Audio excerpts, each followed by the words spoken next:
I don't really know how it will actually be when I'm standing in Mobile to get on the train to go to New Orleans for the inaugural. After years of work and worry, Knox Ross, chairman of the Southern Rail Commission, is starting to see the proverbial light at the end of the tunnel. And when the first ticket is sold, I think that will be the most exciting thing when the train goes live on the Amtrak system and the first ticket's sold. Wow. That would be a lot of fun to see that. And I expect that in April. I really do. I mean, I think somewhere in April we'll have that. 4 long years have passed since Amtrak tossed out the idea of bringing passenger trains back between Mobile and New Orleans. Now tracks are upgraded, stations along the route reestablished. The talks between Amtrak and the Southern Rail Commission have changed their focus. Most of what we're doing now is starting to make plans for the inauguration of the service. We are working with the local tourism folks like David Clark and Visit Mobile, Coastal Mississippi, New Orleans and Company. We're having regular meetings with them. We're having regular meetings with Amtrak to talk about operations, to talk about fares, to talk about what the service looks like. And those meetings almost happen on a daily basis right now, but they're scheduled at least weekly. There are 2 big items that still need to be completed. One is a final governmental agreement with the state of Louisiana. The other, you're looking at it. It's the empty lot on the south side of the Mobile Convention Center that will soon play host to the sidetrack where Amtrak will load and unload its passengers. And, of course, the platform itself. Passenger train expert Bob Johnston of Trains Magazine says from what he's seeing of the site today, once the gravel base is established, the project could escalate quickly. I'm not exactly sure what stage of the installation they're in right now, but they can certainly move forward and put the tracks in once they begin putting in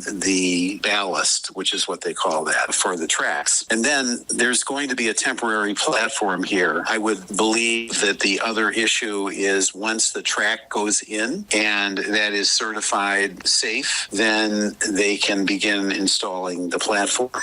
Johnston says there is one more crucial step that must be taken before the inaugural run, and that is promotion. When does the train leave? Where does it go? How do I connect to my neighborhood? How do I use the train when I get to New Orleans, or in the case of people in New Orleans, going to Mobile or intermediate cities?